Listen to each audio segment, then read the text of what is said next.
myth Mars, you want to keep in mind that, you know, it's a team effort. And the way that you phrase this question is that you yourself lost the game. And maybe there's some things that you did in the game that could have been better for next time. But you got to keep in mind that, you know, there's a whole bunch of people in your boat paddling in the same direction. And for better or for worse, you know, you're in it together. So just keep that in mind, that it shouldn't all rest on your own shoulders. Second thing is, if you put a professional, right, imagine Messi was on your team and he played center midfield. The reason that he'll be successful is because, personally, right, his first touch, his movement, right, so he's strong and fast, he's quick, and his first touch, you know, the fundamentals, dribbling, juggling, and passing and shooting are excellent, right?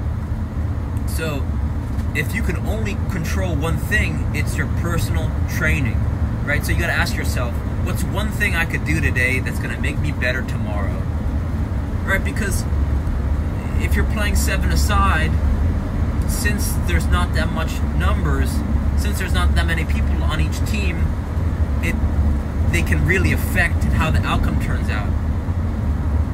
So the way that you can elevate your whole team, I think the best place that you can really influence it is in the center midfield, because then you can contribute to the attack, and you could also help out on defense. And plus, you could start to orchestrate, right? If you have a decent soccer IQ, you could start to spread the ball out to your attackers, and you can start to get your team behind the ball when you're defending.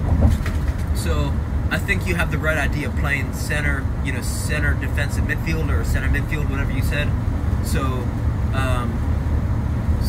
but what you want to come back to is that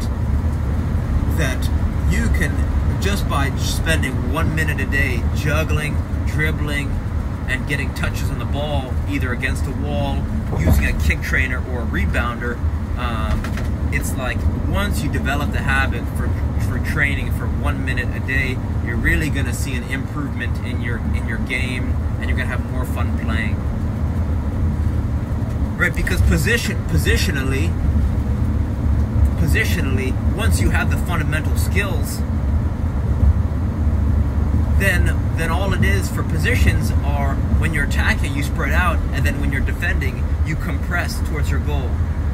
Right, and that's something that not a lot of, you know, some players might not understand that on your team, that when you're attacking, you spread out, and then when you're defending, you compress. Lastly, if you're playing 7-a-side, right, there's one area in particular that you want to dominate. If you split the field up into thirds, defensive third, the middle, and the attacking third, if you can dominate the midfield, then what's going to happen is you're going to find success in the games, because if you can dominate the center of the pitch, the other team won't be able to be a threat in their attacking third or your defensive third, and plus you're going to have a lot of scoring opportunities. So the place to really lock down is the defensive third. I'm sorry, the middle third of the field. So when you're playing 7-a-side, if you have good team organization, what you can start to do is pin the other team down in their defensive half. Right, so let's say there's about to be a goal kick. If you can press your whole team so that the goalkeeper can't kick the ball over half, or when they try and play short to one of their defenders, you guys are going to be on them and giving them high pressure. But if your whole team isn't on board with this strategy, then you're gonna have gaps in your formation. And if you have gaps in your formation, and your attackers and your midfield and your defense is doing different things, then the other team, if they're skilled, they're gonna be able to pass and dribble around you and then that's going to expose you to be scored on. So your team has to be on the same page if you're going to execute this strategy of high pressing when the other team has a goal kick or their goalkeeper has the ball. Because usually in 7-a-side, you're not allowed to kick the ball over half field. So if your whole team can get on, can understand that this is one of your tactics, when the other team has a goal kick or other team has the ball at their goalkeeper, this is the time to high press them and really choke them, squeeze them. Because if you're pinned down as a defending team with the ball, or I'm sorry, if you're pinned down as an attacking team with the ball, it becomes very tiresome. So you can make it so that you're using very little energy and really draining the other team of time and energy, and make it so that once they make a mistake, you're already at their goal, so you can punish them and score and really make the best of that opportunity. Another thing that I've noticed in 7-a-side is that what teams are so quick to do is they're quick to send attackers forward because they're excited to try and score a goal. But what you want to start to do is let your attackers do a majority of the running and kind of get ready for the counter. Because what usually starts to happen is attackers is that the counter, that when you're defending, teams will put too many attackers forward, you win the ball back, and then you can counter them effectively and score a goal.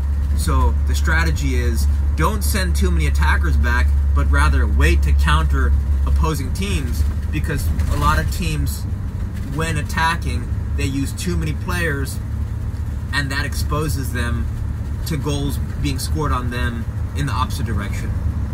Okay, so let's review.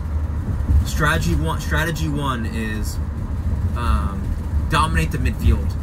If you dominate the midfield, then teams are not going to have a lot of scoring opportunities on you, and you're going to be able to counter to score goals. So I guess strategy 1 and strategy 3 are the same.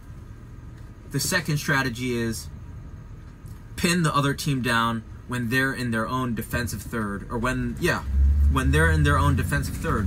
So those are the two strategies are really going to help you elevate your fun and have more joy.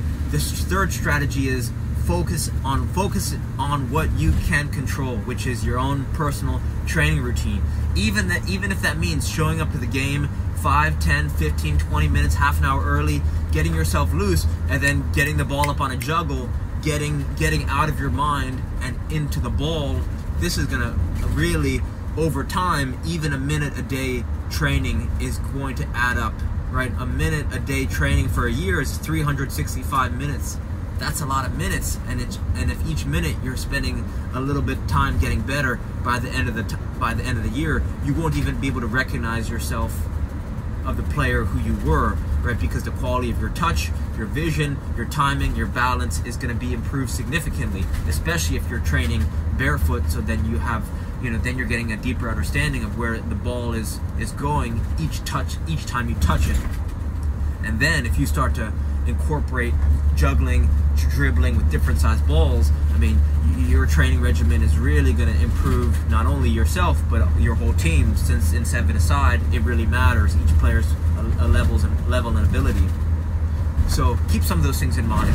Don't be so hard on yourself, and just have fun improving your daily training routine so that you can grow your team. So improving your daily routine so that you can grow your team.